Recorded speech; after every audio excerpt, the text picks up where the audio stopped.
여러분 안녕하세요. 이철입니다. 중국의 거대 기업 중에 하나인 투마로우 그룹의 오너 샤오젠화에 대한 재판이 열린다고 중국 당국이 발표를 했습니다. 이 샤오젠화의 투마로우 그룹은 중국어로는 밍티엔, 내일이라는 뜻이고, 이 투마로우 그룹은 우리나라에서는 거의 알려지지 않은 이제 그런 기업이고요. 사실 중국에서도 그렇게 유명한 기업은 아닙니다. 그런데 이 투마로우 그룹이라는 회사가 정말 작지 않은 회사입니다. 그럼에도 불구하고 이렇게 이름이 알려지지 않은 데는 그 이유가 있습니다. 바로 투마로우 그룹은 자신들이 유명해지고 싶지 않아 했기 때문입니다. 그래서 사업을 함에 있어서 기업의 이름에도 투마로우라는 이름을 별로 쓰지 않고, 남들이 보면 그렇게 큰 회사가 아닌 것이냐, 이제 그런 인상을 주기 위해 노력을 해왔다는 것이죠. 저는 이 투마로우 그룹과 그 오너인 샤오젠화에 대해서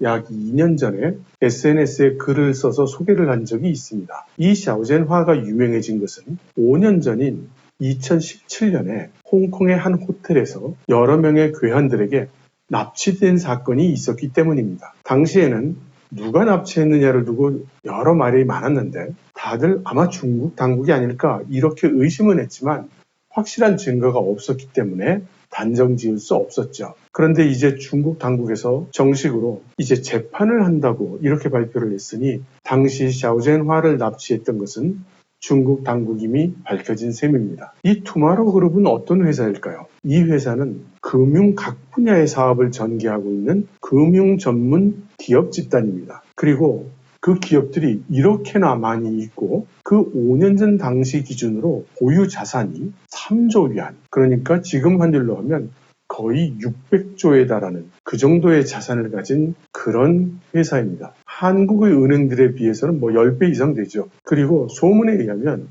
이런 금융기관들을 보유하고 있을 뿐만 아니라 이런 금융기관들을 통해서 보유하고 있는 그런 기업들이 약 200개 정도 된다고 하니 엄청난 규모의 회사라고 하겠죠. 정말 이 정도나 되는 기업을 우리는 왜 잘 들어보지 못했을까요? 아까 말씀드렸지만 이 투마로우 그룹은 자사의 규모, 세력, 영향력, 그리고 권력과의 관계를 비밀로 해왔기 때문입니다. 그리고 이렇게 비밀로 해온 이유는 창업주인 샤오젠화가 어떤 과정을 통해서 이 회사를 창업하고 키워왔는지를 보면 조금은 이해할 수가 있습니다. 샤오젠화는 산동성의 한 깡촌에서 중학교 선생님의 6남매 중에 하나로 태어났습니다. 그런데 어렸을 때부터 어찌나 성실한지 새벽 5시면 일어나서 공부를 했다고 합니다. 그 결과 불과 14살에 중국 최고의 명문대학인 베이징 대학에 입학을 했고요. 또 정치적으로도 야심이 매우 커서 베이징 대학에서는 또 학생회장을 했다고 합니다. 뉴욕타임즈의 보도에 따르면 천안문 사태가 일어났을 때 이 샤오젠화는 당시 불과 17살, 하지만 베이징 대학의 학생회장이었다고 합니다. 그런데 많은 학생들이 시위에 참여하고 민주화를 부르짖을 때 이 샤오젠화는 중국 정부 편에 서서 시위에 반대했다고 합니다. 그래서 중국 당국에 적극적으로 협력을 했다는 것이죠. 그래서인지는 모르지만 졸업을 한 후에 샤오젠화는 베이징 대학 내에 사무실을 얻어가지고 거기서 컴퓨터를 판매하기 시작합니다. 그러니까 일종의 특혜를 받은 거라고 할 수 있겠죠. 당시에는 아직 중관촌처럼 우리나라의 용산전자상가 같은 그런 컴퓨터 판매 상가들이 들어서기 이전이었으니까요. 그러니 베이징 대학이나 교수나 학생들은 대부분 이 샤오젠화의 가게에서 컴퓨터를 구매했을 터입니다. 그래서 샤오젠화가 여기서 돈을 집어 벌었다고 하죠. 그런데 샤오젠화는 앞으로는 금융이다, 자본을 가지고 일을 해야 된다, 이렇게 생각을 하고 컴퓨터 판매를 통해서 번 돈을 종잣돈으로 해서 금융에 뛰어들었다는 것입니다. 그리고 그 과정에서는 샤오젠화 부인의 도움도 제법 받았다고 하는데, 이 부인은 몽골 사람이라는 말도 있고, 게다가 몽골의 아주 권력자의 딸이라는 그런 소문도 있고, 아니다, 몽골 사람은 아니고 내몽구의 몽고족이다, 이런 소문도 있는데 정확한 사실은 알 수 없습니다. 다만 샤오젠화가 이렇게 금융시장에 뛰어들고 증권 투자를 하고 한 이후에 승승장구하고 큰 돈을 번 것만큼은 틀림이 없습니다. 중국말 중에는 흰 장갑이라는 말이 있습니다. 중국어로 바이쇼타라고 이렇게 하는데요. 이건 무슨 뜻이냐면 누군가 직접 자기 손을 더럽히면서 일을 하기 싫을 때 자기를 대리해서 누군가가 대신 일을 하도록 하는 경우가 있죠. 그때 대신 일해주는 사람을 마이셔터, 흰장갑이라고 부릅니다. 우리나라 말로는 바지 사장 정도가 될 수 있겠죠. 대리인이 될 수도 있고. 그런데 중국에서 이 흰장갑이라고 하면 이런 바지 사장보다는 훨씬 영향력이 큰, 그리고 권한도 큰 그런 사장님이 되겠습니다. 그리고 이 샤오젠화의 특기할 만한 점은 보통은 권력자가 몇 사람의 흰장갑을 거느리는 경우가 많은데 당시 샤오젠화가 커나가던 그 시절에는 아직 중국이 자본이나 시장에 대한 개념이 그렇게 보편화되지 않았을 때입니다. 그 상황에서 샤오젠화는 권력자들에게 돈을 버는 그런 기회를 많이 부여를 했기 때문에 한두 사람이 아니라 여러 권력자들과 협력관계를 맺었다고 합니다. 그 권력자들로서 일컬어지는 사람들 중에는 당시 국가안전부 부장이죠. 마지엔, 정칭후, 당시 국가부주석, 장쩌민 주석, 료진산, 시진핑, 웬자바오, 자칭민 이런 쟁쟁한 인물들이었다고 하죠. 더군다나 당시에는 이 권력자들이 나도 돈을 벌게 해줘 이래가면서 이 샤오젠화를 집에 불러다가 사모님이 밥도 해주는 등 아주 극진하게 대접을 했다고 그래요. 그러니까 권력자들이 돈을 벌고 싶은데 방법을 잘 모르고 있는데 이 샤오젠화가 막 요리하면 떼돈을 벌 수 있습니다 해서 그런 기회를 제공을 했다는 것이죠. 이렇게 잘 나가던 샤오젠화가 5년 전에 납치돼서 잡혀왔고 이제 재판을 한다는 것이죠. 샤오젠화는 왜 잡혀갔을까요? 여기에 대해서 재미 반중학자인 정샤오농은 아마도 외화 부족 사태를 해결하기 위해서였을 거라고 이야기합니다. 생뚱맞게 왜 외화 부족 이야기가 나오느냐? 여기 좀 배경을 설명을 해드려야 되는데요. 여기 2010년대에 중국의 외환 보유고의 변화를 한번 보십시오. 시진핑 주석은 2012년에 주석 자리에 올랐고 2014년도에는 중국의 외환 보유고가 최고 수준에 오릅니다. 그런데 2016년을 중심으로 해서 약 1, 2년 사이에 1조라는 규모의 달러가 중국 밖으로 유출이 됩니다. 그리고 동시에 중국의 증시는 폭락을 했죠. 이때 시진핑 정부가 이 사태를 수습하기 위해서 엄청난 고생을 합니다. 그래서 갖은 방법을 써서 외화 반출 사태를 막으려고 했죠. 그리고 이 대규모 외화 반출이 언제 멈췄느냐? 우연인지는 모르지만 이 샤오젠화를 잡아온 그 시점 이후입니다. 물론 이 시점의 일치는 우연일 수도 있습니다. 그러나 당시의 외환 반출은 주로 시진핑 주석의 반부패 운동으로 인해서 위협을 느낀 기존의 상하이방 출신의 돈 많은 사람들이 자기 자산을 바깥으로 빼돌린 것이다.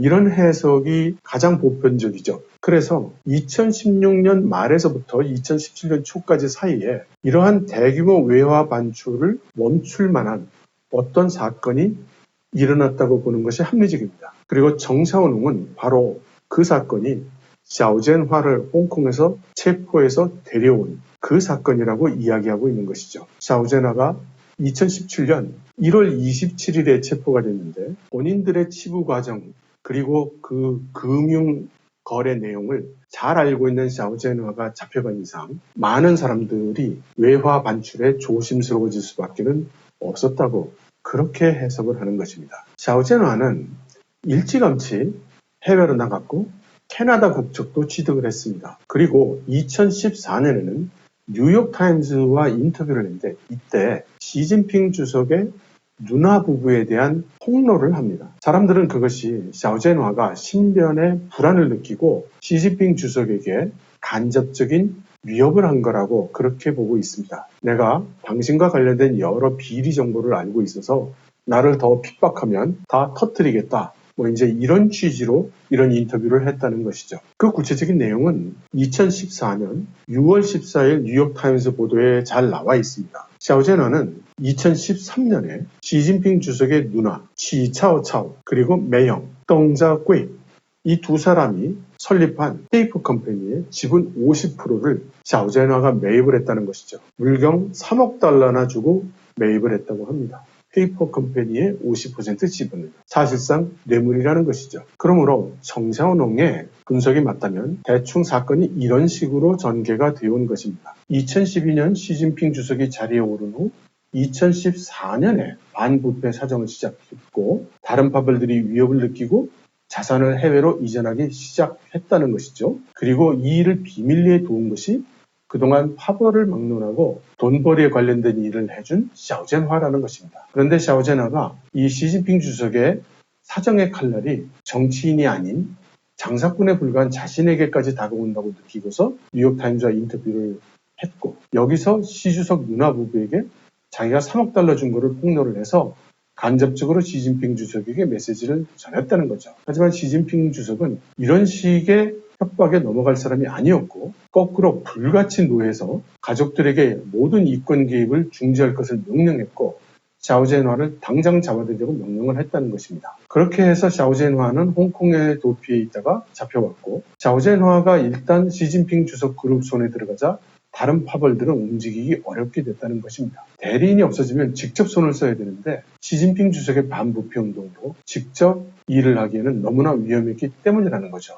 그래서 외화 반출은 줄어들었고 이윽고 통제 가능한 선 아래로 내려갔다는 겁니다. 결국 중국의 주식 폭락 사태 그리고 외화 유출 사태는 진정이 됐다는 것입니다. 반부패 운동의 기치를 치켜올린 시 주석 입장에서는 자기 가족들이 부패 혐의가 있다, 이 말을 듣는 것은 견딜 수 없었을 것입니다. 당시 중국의 권력가들은 사실 상당한 재산들을 이미 쌓아놓고 있었는데 뉴욕타임즈는 당시 보도에서 시진핑 주석, 원자바오 전 총리, 뚜룽지 전 총리, 그리고 자칭리 이 네 가문은 모두 1억 5천만 달러 이상의 자산을 보유하고 있었다고 그렇게 보도를 했습니다. 샤오젠화가 잡혀간 3년 후 2020년 중국 정부는 투마로우그룹 산하에 있는 9개 기업을 이어받아 관장한다고 발표를 합니다. 저는 중국어로 이 이어받아 관장한다, 이 말이 정확히 어떤 뜻인지는 잘 모르겠습니다. 우리나라식으로 표현하면 정부 관리하에 들어갔다, 이렇게 이야기할 수 있을 것 같은데요. 중국 같은 경우에는 이런 상황이 발생하면 대부분 그 기업은 국유화되기 때문에 잉텐시의 주력 그룹들이 대부분 국유화되었다, 이렇게 보아도 되지 않을까 싶습니다. 그리고 투마로우 그룹의 회사가 이런 식으로 매듭이 지어졌다는 것은 중국의 권력 투쟁에서도 어느 정도 마무리가 되기 시작했다는 것을 의미하겠죠. 며칠 전 캐나다 정부는 이 샤오젠화가 재판을 받을 것이라고 이렇게 발표를 했습니다. 한때 보험에서부터 사탕무 재배 이르기까지 막대한 자산을 자랑했던 샤오젠화에 대한 재판이 열린다는 것인데, 이것을 주 베이징 캐나다 대사관에서 발표를 했습니다. 왜 캐나다 대사관에서 발표를 했느냐? 이 샤오젠화가 캐나다 국적도 갖고 있기 때문에 캐나다의 입장에서는 자국민 보호를 위해서 중국 정부에 샤오젠화에 대한 접근을 계속 요구를 했었던 것이죠. 그런데 여러분들이 짐작하시는 대로 중국 당국은 캐나다 정부의 샤오젠화에 대한 접견이라든가 이런 것을 일체 허용하지 않았습니다. 월스트리트 저널은 상하이 경찰이 샤오젠화를 공적 예금을 불법적으로 사용한 혐의로 기소했다고, 그리고 이 문제에 정통한 사람들을 인용해서 샤오젠화가 곧 재판을 받는다고 그렇게 보도를 했습니다. 샤오젠화는 홍콩 도피 시절 무려 20명 정도의 보디가드를 고용했었다고 하고 그중 일부는 여성이었다고 합니다. 그래서 밤에 잠을 잘 때도 이 여자 경호원들이 같은 침대 안에서 같이 잤다는 그런 말도 있습니다. 사실인지는 모릅니다. 그러나 이 사건 발생 후 너무나 떠들썩했기 때문에 사건 발생지인 홍콩 사람들은 다 이 사건을 기억하고 있습니다. 그래서 전임 홍콩 행정장관이 캐리람이 소위 송환법이라는 것을 추진했을 때 그렇게나 많은 홍콩 사람들이 거리로 나와서 반대 시위를 했던 것입니다. 송환법이라는 것은 중국과 홍콩 또는 타이완과 홍콩 사이에 이렇게 몇몇 나라와 범인 인도 협정이 없기 때문에 일어나는 문제를 해결하려고 하는 것이죠. 우리나라의 범인 인도 협정 같은 것을 맺으려고 한 것입니다. 그러나 홍콩과 중국 사이에 이 송환법, 범인 인도 협정이 홍콩 사람들의 눈에는 맺어지게 된다면 샤오젠화가 호텔에서 괴한들에게 꽁꽁 묶여서 잡혀가는 그런 장면이 떠오르지 않을 수 없었고, 언제 자기들도 그런 꼴을 당하게 될지 모른다는 그런 불안감이 엄습했을 것입니다. 샤오젠화의 재판이 어떤 결과로 끝날지는 알 수 없습니다.